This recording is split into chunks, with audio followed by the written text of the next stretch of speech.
पाकिस्तान गजा अमन board का बाज़ाब्ता तौर पर हिस्सा बन गया है। वज़ीर-ए-आज़म ने स्विट्ज़रलैंड के शहर डेवोस में अमन बोर्ड के मुसवदे पर दस्तखत कर दिए। अमेरिकी सदर डोनाल्ड ट्रंप ने भी दस्तखत किए। दोनों रहनुमाओं का पुरतपाक मुसाफा कुछ देर तक गैर रस्मी गुफ्तगू हुई।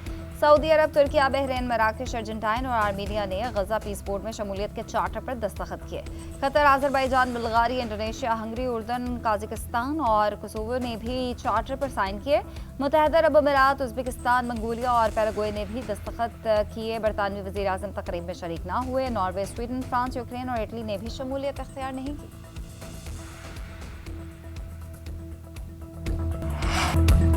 मशरिक़ वस्ता में पायदार अमन के लिए कोशा है कि हमें अमन में कामयाबी के लिए उम्मीद है। अमेरिकी सदर डोनाल्ड ट्रंप का गजा पीस बोर्ड पर दस्तखत की तकरीब से खिताब। कहा, बोर्ड ऑफ पीस का मकसद आलमी सतह पर अमन का क़याम में किरदार अदा करना है। इस बोर्ड का इब्तदाई तस्वुर गजा की तामीर नौ की निगरानी के लिए पेश किया गया था। चार्टर के मुसवदे में इसके दायरे कार को सिर्फ फ़लस्तीनी इलाकों तक महदूद नहीं रखा गया। 59 ममालिक मशरिक़ वस्ता में अमन के लिए जारी कोशिशों में शामिल हैं। कई ममालिक ने बोर्ड ऑफ पीस की हिमायत का इजहार किया है। हमने नामुमकिन और बड़े बड़े काम किए हैं। दुनिया में 10 महीने में 8 जंगें रुकवाई। पाकिस्तान और भारत के दरमियान जंग रुकवाई। ट्रंप ने कहा, पाकिस्तानी वज़ीर-ए-आज़म ने तस्लीम किया कि मैंने 2 करोड़ लोगों की जानें बचाई हैं। इसराइल और ईरान, सर्बिया और कोसोवो, थाईलैंड और कोलंबिया के दरमियान तनाज़ा खत्म कराया। मिस्र और इथियोपिया के दरमियान तनाज़ा हल कराया। वेनेजुएला पर मजीद हमले की जरूरत नहीं, एक ही काफ़ी था। जंगें रुकवाने के बाद बहुत से ममालिक के सरबराहान मेरे दोस्त बन गए हैं। अमेरिका ने दुनिया को महफूज बनाया है।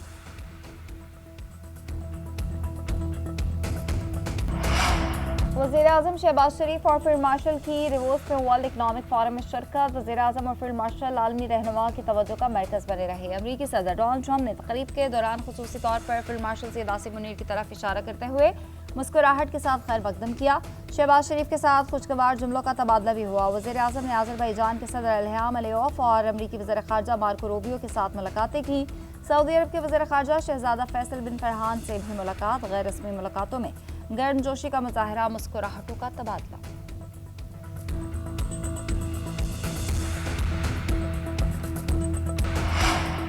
वज़ीर-ए-आज़म शहबाज शरीफ की तुर्किया के वज़ीर ख़ारजा से खुशगवार माहौल में मुलाकात। नायब वज़ीर-ए-आज़म इसहाक डार और फील्ड मार्शल सैयद आसिम मुनीर भी मौजूद। मुलाकात की वीडियो नायब वज़ीर-ए-आज़म ने एक्स पर पोस्ट कर दी। पाकिस्तान पीपल्स पार्टी के चेयरमैन बिलावल भुट्टो ज़रदारी की डिवोर्स में वज़ीर-ए-आज़म और फील्ड मार्शल सैयद आसिम मुनीर से मुलाकात हुई। मुलाकात में मुल्क और बैन-अल-अक़वामी सूरत हाल पर तबादला ख्याल हुआ। मुलाकात के बाद शहबाज शरीफ स्विट्ज़रलैंड से बरतानिया पहुँच गए। लंदन में अपनी रिहाइशगाह पर 3 रोज़ क़याम करेंगे। मुख्तलिफ़ मुलाकातें और तिब्बी मुआयना कराएंगे।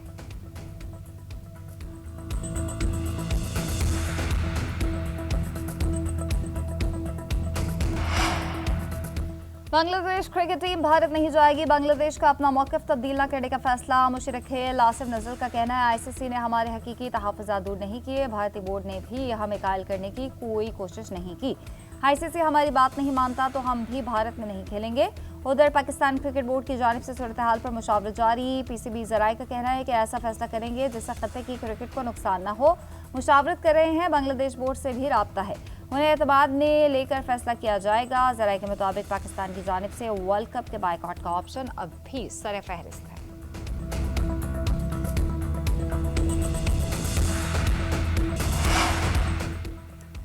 कराची में आतिशज़दगी से मुतासर गुल प्लाजा में छठे रोज़ भी रेस्क्यू ऑपरेशन जारी। अमवात की तादाद 67 हो गई। तमाम लाशों का पोस्टमार्टम कर लिया गया। पुलिस सर्जन के मुताबिक मिलने वाली लाशों में से 15 की शनाख्त हो गई। डीएनए से 8 अफराद, जबकि चेहरे के खदखाल और दीगर तफसीलात से 7 अफराद की शनाख्त की गई। तहकीकाती ज़राए का कहना है कि आग मसनूई फूलों की दुकान में बच्चों के खेलने के दौरान लगी। आग लगने के बाद दरवाजे बंद होने की वजह से भगदड़ मची। इमारत में बेशतर दुकानें खुली हुई थी। इमारत की छत के रास्ते पर भी ग्रिल लगी हुई थी। आग लगने से इमारत में मौजूद सीसीटीवी सिस्टम मुकम्मल तौर पर जल गया। डिप्टी कमिश्नर जनूबी जावेद नबी का कहना है, मलबे से निकाली जाने वाली बाक़ियात 55 से 65 से 60 अफराद की हो सकती है। जो हिस्सा सलामत है वहाँ सर्च ऑपरेशन हो गया। ज़मीन बोस होने वाले हिस्से में तलाश की जा रही है। दरवाजे बंद होने से मुतालिक तहकीकात की जा रही हैं। बाकी को सिर्फ इलेक्ट्रिक शॉर्ट सर्किट कहकर जान नहीं छुड़ाई जाएगी। गुल प्लाजा को रेस्क्यू ऑपरेशन के बाद मुकम्मल तौर पर गिराने का फैसला। सिंध बिल्डिंग कंट्रोल अथॉरिटी और पाकिस्तान इंजीनियरिंग काउंसिल के हुकाम ने मुतासरा प्लाजे का दौरा किया। दौरे के बाद तकनीकी कमेटी ने गुल प्लाजे को मखदूश करार देकर गिराने की सिफारिश की। सिंध बिल्डिंग कंट्रोल अथॉरिटी ने कराची भर में फायर सेफ्टी मुआयनों का भी आगाज़ कर दिया। 35 रिहायशी और कमर्शियल इमारतों में इंतजामात का जायजा लिया। मुआयनों के दौरान फायर फाइटिंग और एमरजेंसी सिस्टम्स की फ़ालियत की जाँच की गई। सर्वे में शामिल 266 इमारतों को फायर सेफ्टी नोटिस जारी करने का फैसला किया गया।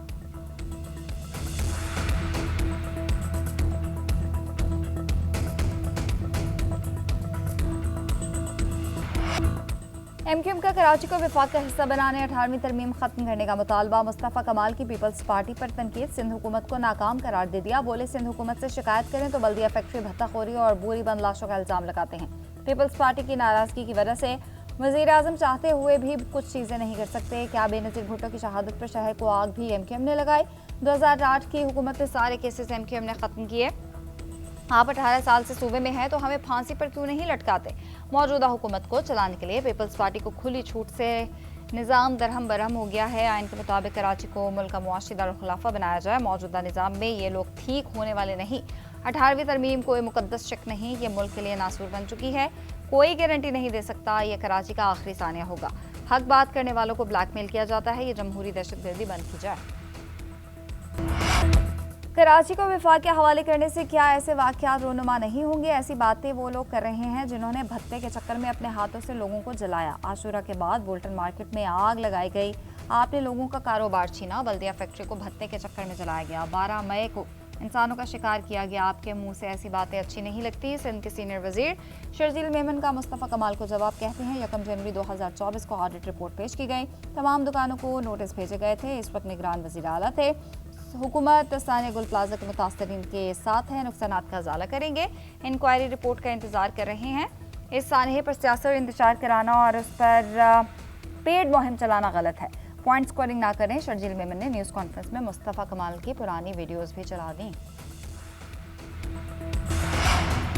बलूचिस्तान और खैबर पख्तूनख्वा के कई इलाकों में बर्फबारी। क्वेटा में मौसम सरमा की पहली बर्फबारी से हर सू सफ़ेदी छा गई। बारिश भी वक्फे वक्फे से जारी। योबेन 50 शाहरा पर ट्रैफिक की आमदरफ्त रोक दी गई। चमन शहर में 35 साल बाद होने वाली शदीद बर्फबारी से शहरी घरों में महसूर होकर रह गए। ज़ियारत, कला अब्दुल्ला, कला सैफुल्ला, पशीन, मुस्लिम बाग और कोयक टॉप पर भी बर्फबारी। कोयक टॉप पर बर्फबारी से चमन, क्वेटा, कराची शाहरा मुतासर। खैबर पख्तूनख्वा के ज़िला सवात में भी पहाड़ों ने सफ़ेद चादर ओढ़ ली। मामूलात ज़िंदगी मुतासर। ज़िला खैबर में बर्फबारी से मुतादिद गाड़ियाँ फंस गईं। रेस्क्यू हुकाम मुतहर्रिक, करम और शमाल वज़ीरिस्तान समेत कई इलाकों में बारिश और बर्फबारी।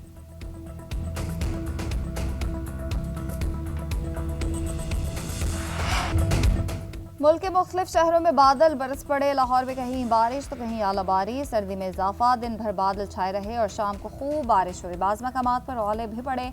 साथ ठंडी हवाएं चलती रहीं। इस्लामाबाद में भी वक्फे वक्फे से बारिश से ठंड बढ़ गई। मलका कौहसार मरी में बारिश और बर्फबारी से मंजर निखर गया। सयाहों ने खूब लुत्फ उठाया। इंतजामिया भी किसी भी हंगामी सूरत हाल से निमटने के लिए मुतहरिक। उधर कराची के मुख्तलिफ इलाकों में तेज़ हवाओं के साथ बारिश। नॉर्थ कराची, सरजानी, गुलशन मेमार और एहसनाबाद में भी हल्की बारिश। Nagan, Chowrangi, buffer zone, new Karachi, Gulshan Iqbal और अतराफ में भी बादल बरसे। बारिश के बाद शहर का दर्जा हरारत कम, सर्दी की शिद्दत में इजाफा हो गया।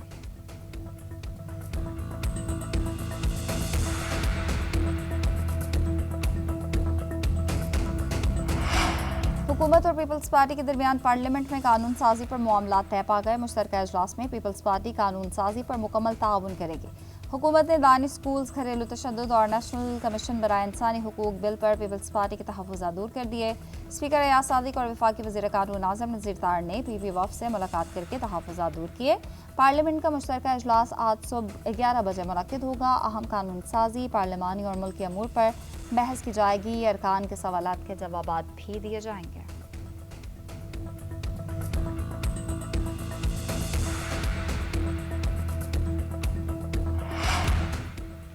सीसीडी पर जाली पुलिस मुकाबलों के इल्जामात बेबुनियाद करार। पंजाब पुलिस ने लाहौर हाई कोर्ट में रिपोर्ट जमा करा दी। रिपोर्ट में कहा गया सीसीडी के क़याम के बाद जुराइम में कमी आई। जायदादों से मुतालिक जुराइम 64%, कत्ल और डकैती के 60% कम हुए। ऑपरेशन में एक सब इंस्पेक्टर शहीद, 96 एहलकार जख्मी हुए। मफरूर मुल्ज़िमान को गिरफ्तार, कई गैंग बेनकाब किए। सोशल मीडिया अफवाहों का हक़ाइक़ से ताल्लुक नहीं। सीसीडी तमाम जुराइम पेशा अनासिर के खिलाफ बिला तफ़रीक़ कार्रवाइयाँ कर रही है। किसी भी ऑफिसर की जानिब से खिलाफ वर्जी पर मुकम्मल इंक्वायरी के बाद सख्त कानूनी और महकमाना कार्रवाई होती।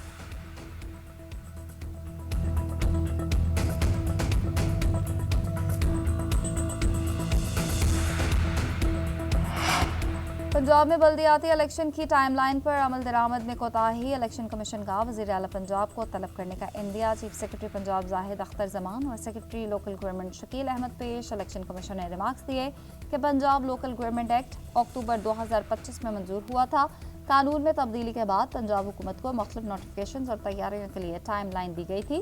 पंजाब हुकूमत ने टाइम लाइन पर अमल दरामद नहीं किया, हल्काबंदी और कंडक्ट ऑफ इलेक्शन रूल्स फराहम नहीं किए। पंजाब बल्दियाती इंतखाबात पहले ही ताखिर का शिकार है, मजीद ताखिर की जा रही है। इलेक्शन कमीशन के पास आइन के तहत वसी इख्तियारात हैं।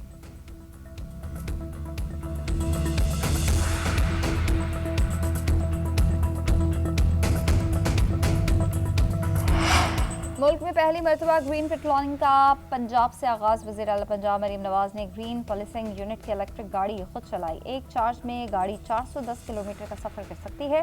गाड़ी में सर्वेलेंस का जदीद सिस्टम, पुलिस लाइट्स, कैमरा और स्पीड डिडक्शन आलात नस्ब हैं। पेट्रोल पर 103 गाड़ियां मामूर हैं। ईंधन की मद में 74 लाख रुपए खर्च होते हैं। इलेक्ट्रिक गाड़ियों से सालाना 4500 लीटर ईंधन की गाड़ी बचत होगी। मरीम नवाज ने इलेक्ट्रिक कार्स की तादाद बतदरीज बढ़ाने की हिदायत की। कहा GPU को मरहलावार दीगर अजला में भी शुरू किया जाए। इलेक्ट्रिक गाड़ियों से ईंधन अखराजात में कमी, जीरो कार्बन अखराज होगा।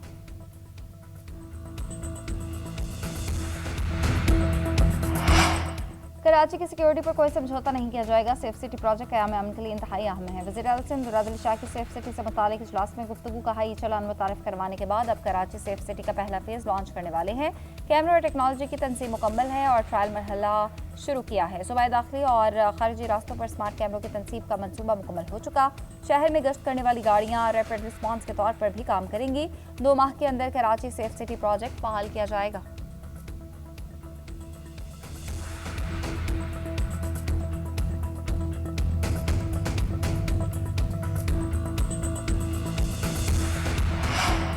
खैबर पख्तूनख्वा काबीना ने जेलों में सिक्योरिटी इकदामात के तहत मुख्तलिफ स्कीम्स के लिए 2 अरब 68 करोड़ रुपए की मंजूरी दे दी। Khyber Pakhtunkhwa education testing and evaluation agency bill 2025 और Khyber Pakhtunkhwa minerals development and management company bill 2025 की मंजूरी दी गई।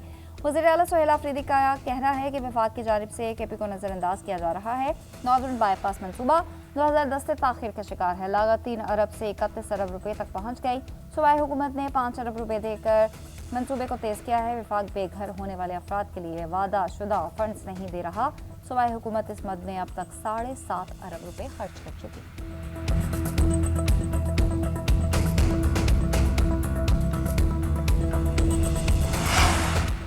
कर्ज खुद बुरा नहीं, नतीजा खेज इस्तेमाल ज़रूरी है। एक्सपोर्ट लीड ग्रोथ की तरफ पेशकदमी की ज़रूरत है। पाकिस्तान तरक्की के नए रास्ते खोल रहा है। पाकिस्तान जल्द चीन में ग्रीन पाना बॉन्ड जारी करेगा। वफाकी वज़ीर ख़जाना सेनेटर मोहम्मद औरंगज़ेब का लेबास कॉन्फ्रेंस से खिताब। कहा मौसमियाती खतरात के बावजूद पाकिस्तान ने अपने वसाइल से सैलाब का मुकाबला किया। तांबे के मनसूबे से 2.8 अरब डॉलर सालाना बरामदात मुतवक्की हैं।